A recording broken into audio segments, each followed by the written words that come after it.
वबिल्लाहि तौफीक।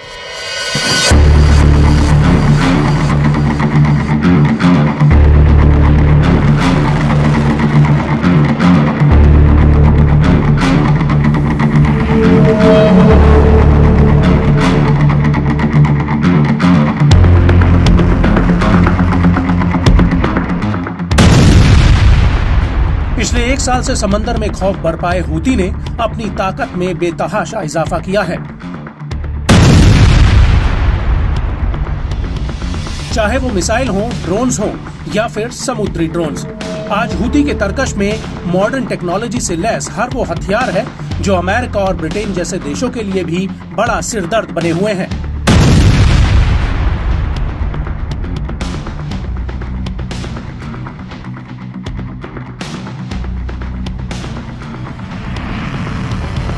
Houthi अपनी लंबी दूरी की मिसाइलों और ड्रोन्स की बदौलत इजराइल के भीतर तेल अवीव तक मार करने में सक्षम है।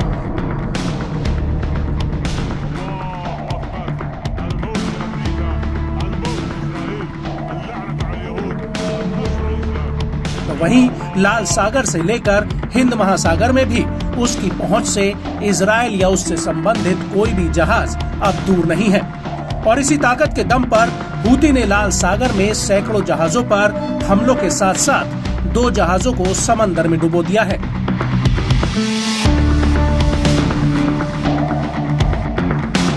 और एक पर उसके लड़ाकों ने कब्जा किया हुआ है।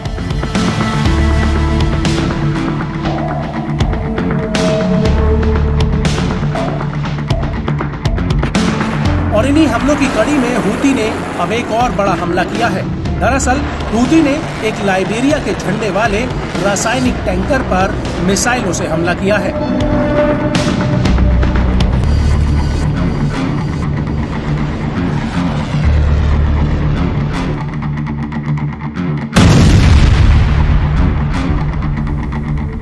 ये जहाज लाल सागर में पूर्वी अफ्रीका के तट से गुजर रहा था, जिस पर हूती के लड़ाकों ने एक मिसाइल से हमला किया, जिससे जहाज क्षतिग्रस्त हो गया है। बाद में कम से कम 2 और मिसाइल जो हूती नियंत्रित होदेदा बंदरगाह से दागी गई थी, जहाज के आसपास पानी में गिरी।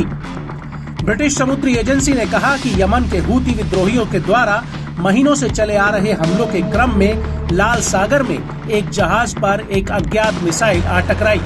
यमन के हूती विद्रोहियों द्वारा जहाज को निशाना बनाकर कई संदिग्ध हमले किए गए। ब्रिटिश नौसेना द्वारा संचालित United kingdom maritime trade operations यानी UKMTO ने कहा कि जहाज के मालिक ने अज्ञात प्रक्षेप की चपेट में आने की रिपोर्ट दी है और जहाज को नुकसान हुआ है। कोई आग लगने या हताहत होने की सूचना अभी तक नहीं है।